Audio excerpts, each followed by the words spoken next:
Leclerc's Monaco crash did not just cost Ferrari a podium. It exposed the brake problem Ferrari can no longer pretend was under control, because Charles had already felt it. Ferrari already had another brake direction available. Hamilton's car reached the podium, and Leclerc's car went into the wall at the one race where a driver needs absolute trust. That is the part that makes this explosive. This was not a slow Ferrari. This was not a hopeless weekend. This was a car fast enough to fight, but dangerous enough to raise the question Ferrari fears most. Why was Charles still fighting a known brake problem at his home race? And if Hamilton's side of the garage already had the better solution, then Monaco may have revealed something much bigger than a technical flaw. It may have revealed the first real shift inside Ferrari.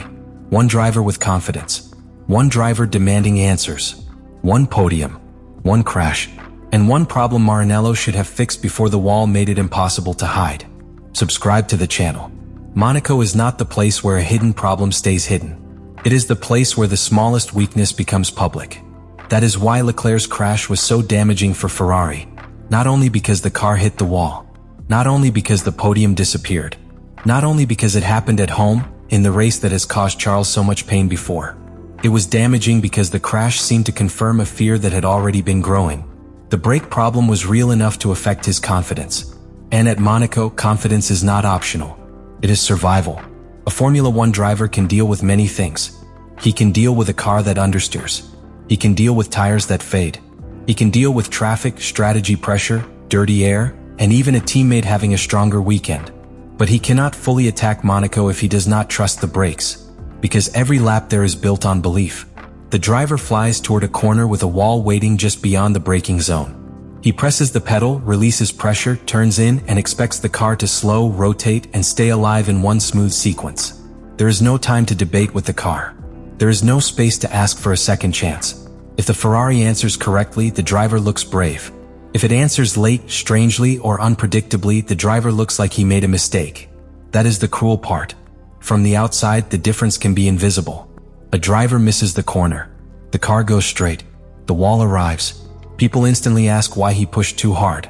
But inside the cockpit, the story can feel completely different. The driver knows when the brake pedal does not give the response his body expected.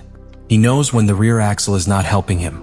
He knows when the car is carrying him toward the wall in a way that does not match the input he gave. And Leclerc's message after the crash made that clear. He was not simply talking like a driver embarrassed by a mistake. He sounded like a driver who had reached the limit of what he could accept from the car. That matters because this was not the first time the issue had appeared. The brake discomfort had already been following him. It had already affected his confidence. It had already become part of the background noise around his weekends. And when the same problem keeps returning, it is no longer background noise. It is evidence. Ferrari had to know this was dangerous. Maybe not dangerous enough, in their eyes, to force a complete change immediately. Maybe not obvious enough to make the team panic before the race. Maybe not simple enough to solve with one clean adjustment. But dangerous enough that Leclerc had felt it. Dangerous enough that another brake direction existed on the other side of the garage. Dangerous enough that, when Monaco finally punished it, nobody could pretend the warning had never been there. That is the heart of this story. Ferrari did not crash because they were nowhere. They crashed while they were close. And being close makes every failure more painful. A slow car gives a team a simple mission. Find performance. Build speed. Improve the package. A fast car with a hidden weakness gives a team a much harder mission. Protect the performance without letting the weakness destroy it. That is exactly where Ferrari found themselves. The SF26 looked quick. It looked competitive. It gave Hamilton enough confidence to finish second. It showed the world that Ferrari's project had real potential. But that same weekend showed that potential can become a trap if one driver cannot trust the car in the most critical phase of the lap. For Leclerc, Monaco was supposed to be the place where the story turned. Home race. Fast Ferrari. Podium chance. A chance to quiet the emotional noise that always follows him through those streets. Instead, it became the race where the noise became louder. Because the crash did not happen in isolation. It happened while Hamilton was proving another version of the same Ferrari could work. That is what makes the garage comparison so explosive. One side had confidence. One side had questions. One side turned pace into a podium. One side turned pace into heartbreak. And once that happens, the team cannot avoid looking at the difference between the cars. This is where Hamilton's role becomes central, even though the video is about Leclerc. because Hamilton's podium changes the meaning of the crash. If both Ferraris had ended the race in trouble, Ferrari could say the whole package was unstable. If both drivers had been equally unhappy, Ferrari could frame the weekend as a shared technical problem. But Hamilton finished second. That means Ferrari cannot simply say the car did not work. It did work, just not safely enough for both drivers. And that is a much more uncomfortable truth, because the source of the difference may have been in the braking direction. Hamilton had been using another configuration, a newer solution, while Leclerc stayed with the more familiar path. And at first, Leclerc's choice makes sense. Monaco is not where a driver wants surprises. A driver wants the pedal to feel known. He wants the car to behave in a way his body already understands. He wants every braking zone to feel predictable, because Monaco does not allow a driver to learn through mistakes. So Charles stayed with familiarity. But familiarity can be dangerous when the familiar thing is already flawed. That is the painful lesson. Sometimes the option a driver understands is the option that has already been warning him. Sometimes the uncomfortable new direction is the one that protects him. Sometimes a team hesitates to force a change because the driver prefers what he knows, and by the time the danger becomes undeniable, the wall has already delivered the verdict. That is why Ferrari are under pressure now. Because the question is not only whether Leclerc should have chosen the newer brake configuration. The question is whether Ferrari should have allowed the risk to remain. At some point, a team has to decide whether a driver's comfort is genuine safety, or whether it is only comfort with a known problem. That decision is incredibly difficult. Drivers are not passengers. Their feeling matters. Their confidence matters. Their ability to trust the car matters. If a team forces a driver onto a setup he does not believe in, especially at Monaco, it can create another kind of danger. But if the familiar setup is already causing brake instability, then leaving it in place can be just as risky. This is the impossible corner Ferrari drove themselves into. And Monaco gave them no escape, because the walls made the decision public. Leclerc's crash raised a simple but brutal question. Why was the car still in a condition where this could happen? That does not mean Ferrari ignored him on purpose. It does not mean the team wanted to take a reckless gamble. Formula One is more complicated than that. But refusing to fix a problem in time does not always look like negligence. Sometimes it looks like caution. Sometimes it looks like compromise. Sometimes it looks like waiting for one more race. Sometimes it looks like saying, we understand the issue, but we can manage it. And in Monaco, managing it was not enough. That is the key. Ferrari may have believed the issue was manageable. Leclerc's crash suggested it was not. And when a problem moves from manageable to race-ending, the team has to re-evaluate everything. Not just the part, the process, how feedback was weighed, how risk was judged, how much trust was placed in the older configuration, how quickly the new direction should have been adopted, how Hamilton's data was compared with Leclerc's discomfort, and most importantly, whether Ferrari were trying to protect performance when they should have been protecting confidence. Because performance without confidence collapses under pressure. It does not matter how much speed the car has if the driver cannot use it when the result is on the line. That is what Monaco showed. Ferrari had a car fast enough to tempt Leclerc toward the podium, but not trustworthy enough on his side to carry him there. And that is the most painful kind of car for a driver. A slow car is frustrating. A fast car you cannot fully trust is haunting.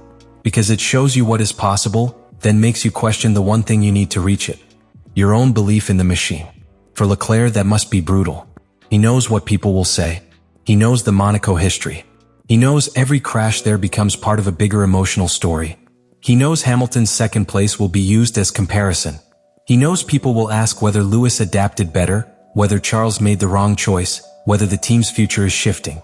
But underneath all that noise, there is a simpler truth. A driver who does not trust the brakes at Monaco is already in danger. And Ferrari allowed that danger to reach the race. That is why this cannot be dismissed as just heartbreak. It is a technical warning with emotional consequences. The emotional consequence is obvious. Leclerc loses another home result. The pain grows. The pressure grows. The feeling of unfinished business in Monaco becomes heavier. But the technical consequence may be even more important. Ferrari now have to make the brake solution work for both cars. Not as a theory. Not as a garage debate. Not as a Hamilton-only success. For both drivers. Because if Hamilton's configuration is the stronger path, Ferrari need to learn from it. But they cannot simply transfer the idea and expect Leclerc's trust to magically return. Trust is not a setting. It is built. Lap after lap. Brake zone after brake zone. through repeated proof that the car behaves the same way every time. That is what Ferrari owe Leclerc now. Not sympathy. Proof. They need to show him that the rear brakes are stable. They need to show him that the final phase of braking is predictable. They need to show him that the car will not surprise him when he is already committed. Only then can he attack again with the instinct Monaco demands. Because after a crash like this, the next test is not a press conference. It is the first heavy braking zone. That is where the truth lives. The driver touches the pedal, feels the car load up, feels the rear respond, and decides in a fraction of a second whether to trust it fully.